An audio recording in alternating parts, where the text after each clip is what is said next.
When the settlers laughed at his snow den, they didn't realize it would outlast their log homes. As winter gripped the frontier, one man's unorthodox idea would become the difference between survival and disaster. Before we dive into the story, let us know where you're watching from. And if survival tales like this grab you, don't forget to hit that subscribe button because tomorrow's episode is even more incredible than today's. The first storm of the season hit faster than expected, a furious wind rising from the north and turning the sky from gray to white in a matter of minutes.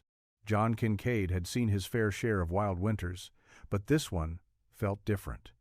The snow came in drifts, biting at exposed skin, turning the frontier's rugged landscape into a frozen wasteland. In the tiny settlement, the settlers hurried to secure their homes, tightening door frames and patching up holes, but the cold seeped through their log cabins, curling around the edges of fireplaces and slipping in through cracks. John wasn't worried. He had already prepared. As the others fretted about how to keep the wind out, John stood beside his creation, a simple, unassuming snow den.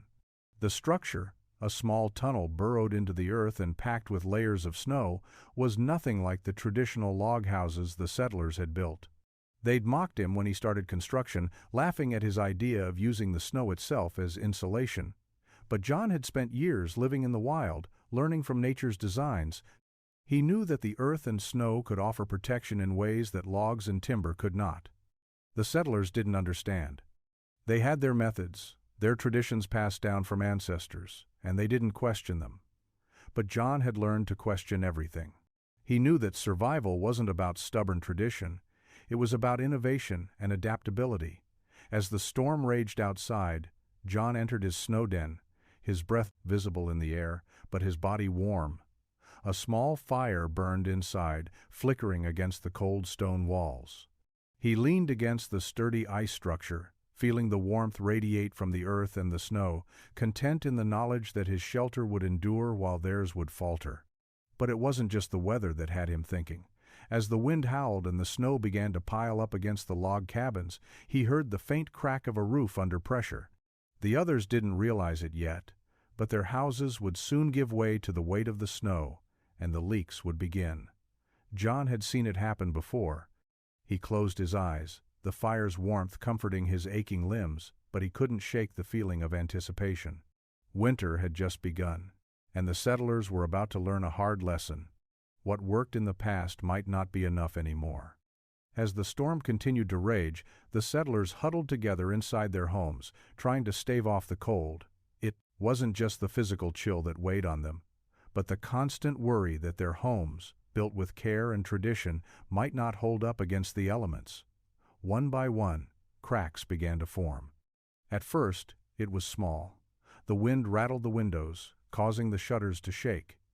Then the roof of Thomas Collins' cabin began to leak. It wasn't much, just a thin stream of water that trickled down the walls, but it was enough to make him question the strength of his shelter. He had spent weeks building it, reinforcing the corners, patching the roof with tar and moss, convinced that his work would stand up to any winter storm. But now, in the middle of the blizzard, he wasn't so sure. Collins made his way to John's snow den the next morning, the wind still howling around the settlement. The layers of snow had already piled high against the structures, but John's snow den remained untouched, its entrance a small hole in the snow that barely seemed to affect the surrounding landscape.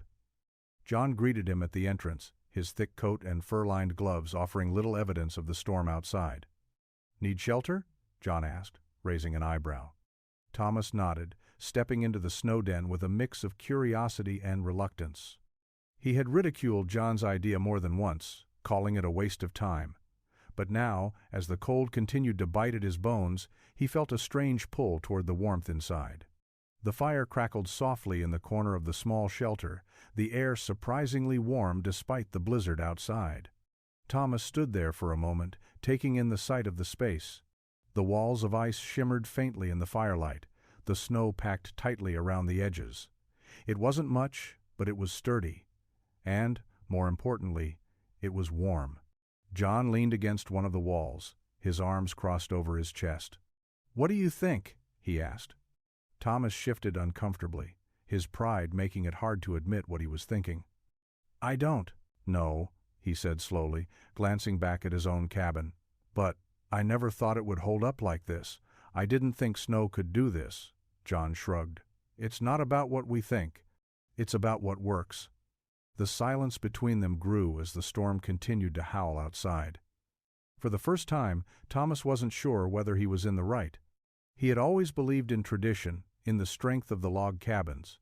But now, in the face of this brutal winter, he was starting to wonder if John's strange snow den might have been the answer all along.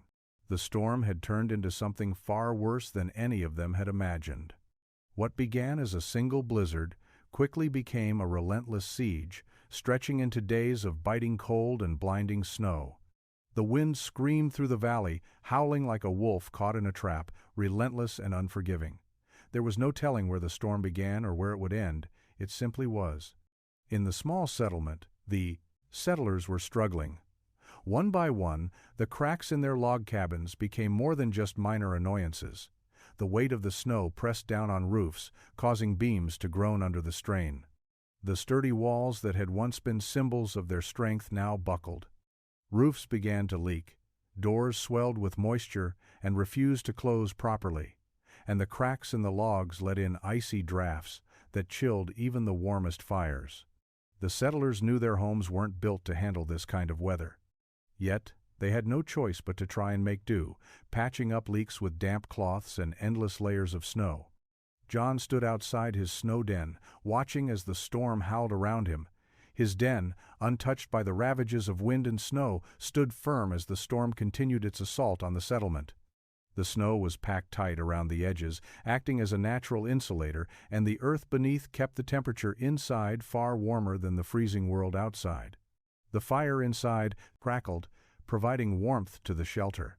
John had learned early on that the key to survival was not just about building shelter, it was about creating a space that could withstand the harshest forces of nature. The snow den was simple, yes, but it was built with a deep understanding of the land and the environment.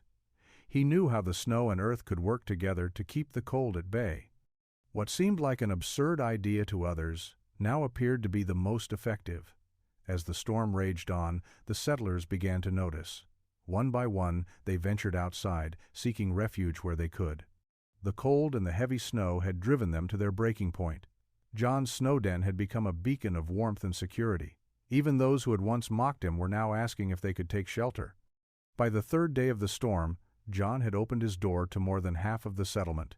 His once lonely snow den had transformed into a refuge for families, children, and the elderly. The settlers who had laughed at him were now grateful, their eyes wide with disbelief. They huddled together inside the warmth of the shelter, their voices hushed with wonder. John didn't say much. He didn't need to. The storm was doing all the talking. And, for once, his shelter had the final word. By the fourth day of the storm, the snow had reached nearly 4 feet deep, and the cold was no longer a mere inconvenience. It had become a constant, gnawing force, creeping into every corner of the settlement. Most of the settlers had retreated into their homes, hoping for a break in the storm, but none came. The wind never stopped, never let up, and the snow kept piling higher and higher. John had spent the last few days moving from one shelter to another, checking on the families who had taken refuge in his snow den. He had become a quiet leader in the settlement, though he had never sought the role. It had happened naturally, as necessity often does. People who once would have ignored him now turned to him for guidance, to learn how his snow den could hold up where their homes had failed. It was late in the afternoon when the next person arrived, stumbling through the snow, their face obscured by a thick scarf. John was standing outside, taking a moment to check the stability of the snow den's entrance when he noticed the figure struggling through the snowdrifts. The person was hunched over, a heavy pack on their back, their footsteps faltering in the deep snow. "Hey, are you all right?" John called out, his voice cutting through the wind. The stranger looked up, squinting against the snow. It was a man, tall and broad-shouldered, his face weathered and worn from years of frontier life. He staggered forward, nearly losing his balance as the snow shifted beneath him. I'm lost," the man said between gasps for air. "Got caught out here. Thought I'd never make it." John stepped forward, grabbing the man's arm to steady him. "You're safe now. Come inside. You won't make it much further like this." Without waiting for a response, John guided the man toward the snow den. The stranger stumbled along, his eyes wide with shock, but he didn't resist. John had no idea where the man had come from, but the desperation in his eyes told him all he needed to know. The storm had already claimed too many lives, and no one was exempt from its fury. They reached the snow den, and John ushered the man inside. The warmth hit him immediately, the fire crackling softly in the center. The stranger stood there for a moment, taking in the shelter, his gaze falling on the simple walls made of packed snow. "What is this?" he asked, his voice hoarse. John gave a small, wry smile. "It's my snow den. Thought I'd give it a try. Seems to work, doesn't it?" The man stood in silence for a moment, taking it all in. Then, with a slow shake of his head, he muttered, "I never thought snow could keep a man warm, but it's better than freezing to death." John didn't say anything. He didn't need to. The fire spoke for him. And the warmth in the snow den for now would speak louder than anything else. As the storm dragged on, the atmosphere in the settlement shifted. What had begun as a quiet mockery of John's unorthodox snow den turned into a whispered admiration. People who once dismissed his idea now couldn't deny the results. His snow den, a simple shelter that defied all conventional wisdom, had outlasted every log cabin in the area. While their homes were filled with cold drafts and snow piling up inside, John's snow den remained warm and secure. The settlers, huddled in their leaking cabins, started visiting John more frequently. They came to his shelter in twos and threes, some with children in tow, others quietly asking if there was room for just one more. John didn't turn them away. He welcomed them in, always offering them warmth and a place to rest, though he never boasted about his creation. It was a strange feeling for John seeing the very people who had mocked him just days ago now relying on his ingenuity for survival. It wasn't that he took pleasure in their discomfort, but there was a quiet satisfaction in knowing that his unorthodox methods had proven themselves. What was once ridiculed had now become the very thing keeping them alive. One evening, as John stoked the fire, he overheard a conversation between two settlers. They were standing near the entrance, speaking in low voices so they wouldn't disturb the others inside. "I'll be damned," one of them said, shaking his head. "John Kincaid's snow den is the only thing that's kept us alive. His cabin's warmer than any of ours." The other man chuckled softly, but there was no humor in it. "Aye, you're right. I'll be the first to admit it. I thought he was mad, but that snow den of his, it's like a miracle." John leaned back against the wall, letting the words wash over him. The conversation wasn't new. It had been happening more frequently, and each time it felt like a weight was being lifted from his shoulders. The settlers were starting to see what he had known all along, that survival wasn't about tradition. It was about adaptation and innovation. But despite the quiet change in sentiment, there was still resistance. A few settlers held tightly to the old ways, unwilling to accept that something as simple as snow could outdo their carefully constructed homes. They whispered about John behind his back, muttering that his success was nothing more than luck. They would not believe that their way of life could be so easily undone. John didn't waste time on these doubters. He had learned long ago that progress often met resistance. Instead, he focused on helping those who were willing to learn. His snow den had become more than just a shelter. It had become a symbol of possibility. Slowly, word spread through the Devon settlement that John's design might be the key to surviving this harsh winter and perhaps many winters to come. It was the 7th day of the storm when the first real cracks appeared in the old ways. The weather had been unforgiving, and with each passing hour, the log cabins began to show signs of collapse. Settlers who had once boasted about their sturdy homes were now struggling to keep them intact. The roof sagged under the weight of the snow, doors swelled and cracked, and the walls began to bow. It was a relentless assault on their livelihoods. At dawn, John heard the sounds of hammering and sawdust cutting through the quiet storm. He looked out the entrance of his snow den and saw a few of the settlers working together, trying to patch up their homes. But the work was futile. The snow kept piling up, and the temperature inside their cabins continued to drop. The men outside were exhausted, their movements sluggish from the cold, but they pressed on with the hope that, somehow, they could save their homes. John didn't approach them. He simply watched from a distance, knowing that it was only a matter of time before they would have to come to him for shelter. As much as he respected their efforts, he knew the futility of it. There was nothing they could do now to stop the damage. The snow would keep falling, and the pressure on their homes would keep growing. A few hours later, as John was tending the fire, he heard a knock on the entrance of his snow den. It was Thomas Collins, one of the settlers who had once ridiculed him the most. His face was drawn and tired, his clothes covered in snow, his breath heavy in the cold air. "John, we need your help," Thomas said, his voice strained. "The roof's about to cave in on us, our cabins. It's not going to last much longer. Can we come in?" John nodded without hesitation, stepping aside to allow Thomas and his family into the warmth of the snow den. They shuffled in, cold and worn, out, their faces pale from the freezing temperatures. The moment they stepped inside, the warmth seemed to revive them, the cold retreating from their bones. "Thank you," Thomas said, his voice quieter now. "I never thought I'd see the day when I'd be asking for shelter in a snow den." John simply smiled, a quiet understanding between them. There was no need for words now. The storm had done its work, and the truth was undeniable. What had once seemed foolish was now the only thing standing between the settlers and the winter's deadly grip. For the first time, John felt like he had done more than just survive. He had provided a solution, a way forward for those who were willing to let go of old ways and embrace new possibilities. And as the storm raged on outside, John Kincaid knew that his snow den would be remembered not as a joke, but as a testament to what could be accomplished when one man dared to think differently. By the 8th day of the storm, the settlement had been reduced to a few makeshift shelters and cabins, all struggling under the weight of the relentless snow. The wind howled through the valley, the temperature dropping even further as the storm refused to let up. The settlers, now huddled together for warmth, had no choice but to rely on each other. But even that solidarity was starting to fray. Inside John's snow den, it was a different story. The warmth inside was constant, the walls insulated by layers of tightly packed snow, the fire crackling steadily in the center. The fire's heat was trapped within, creating a refuge where the settlers could finally feel safe from the storm outside.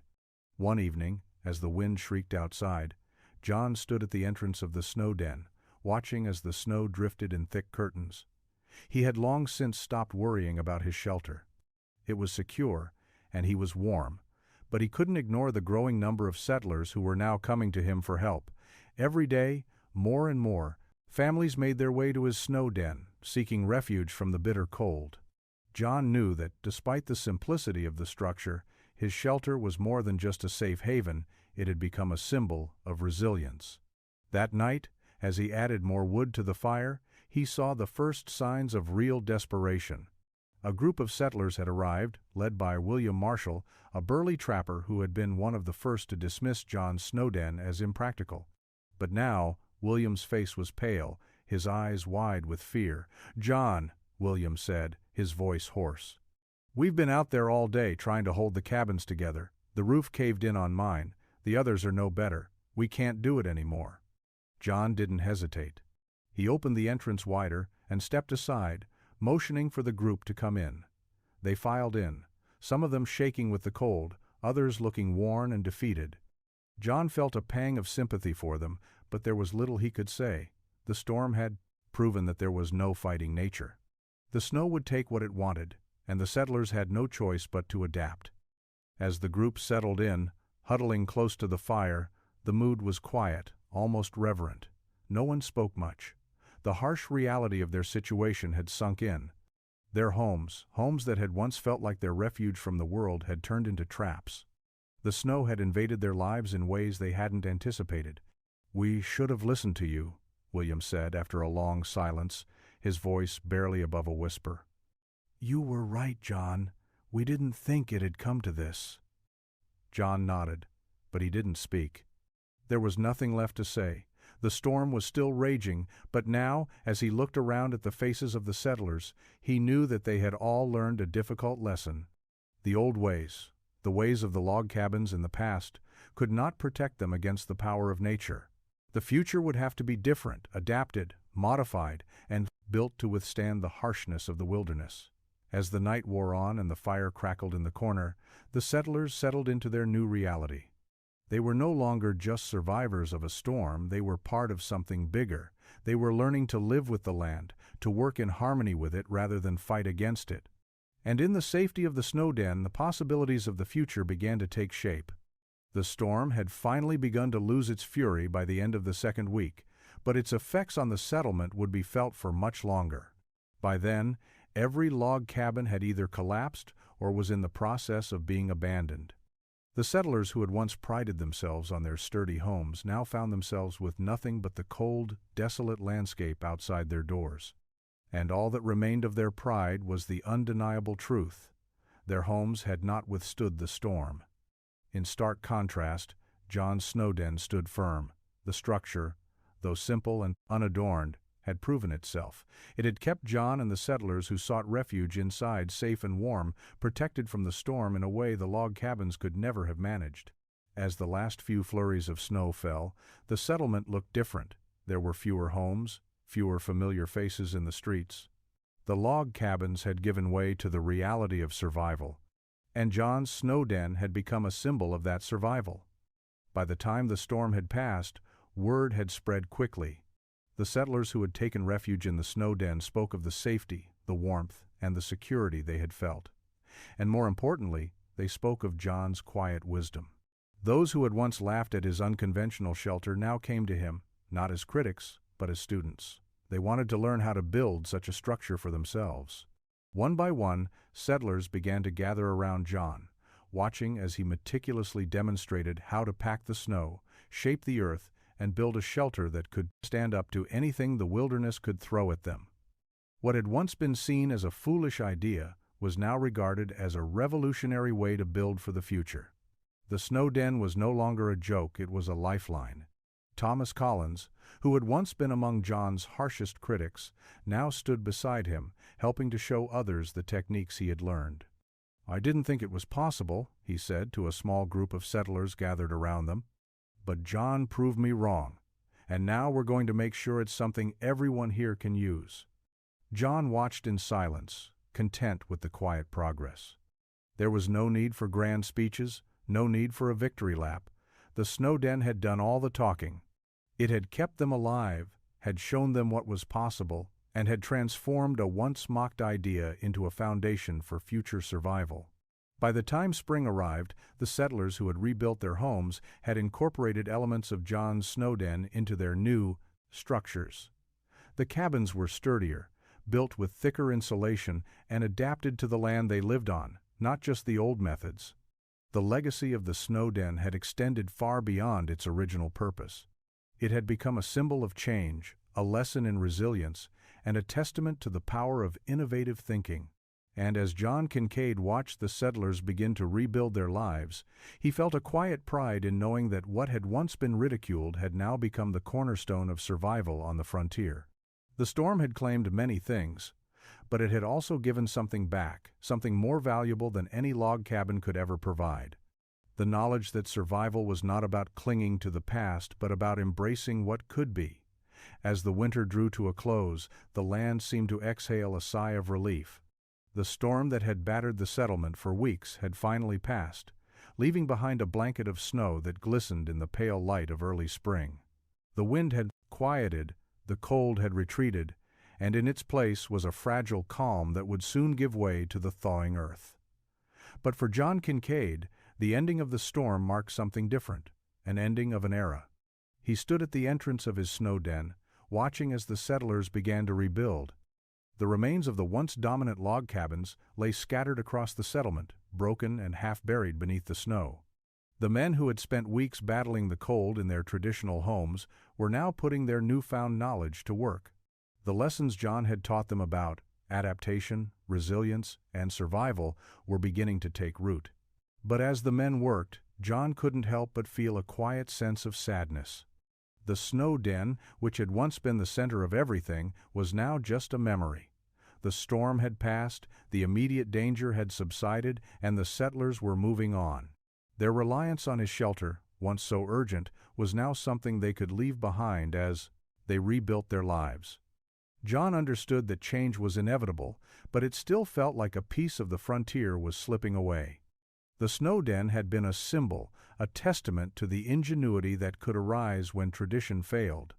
It had been more than just a shelter, it had been the spark of transformation, the beginning of a new way of thinking about survival in the wilderness.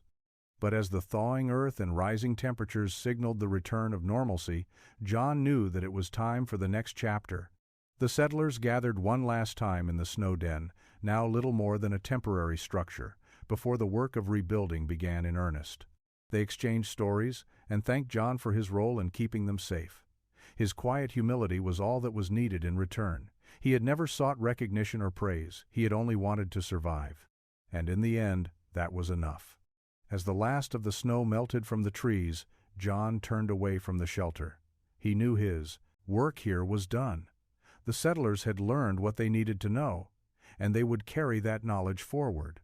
They would build better, stronger homes, and they would face the coming years with the confidence that they could endure whatever nature threw at them. By the time the snow had completely melted and spring had taken root, John Kincaid had already moved on. The once bustling settlement was quieter now, as many of the settlers had headed off to new ventures, drawn by the promise of fertile land or a fresh start further west. John, too, had decided it was time to leave. The mountains called to him as they always had, and he knew that his journey was far from over. Before he left, he made one last visit to the site of his snow den.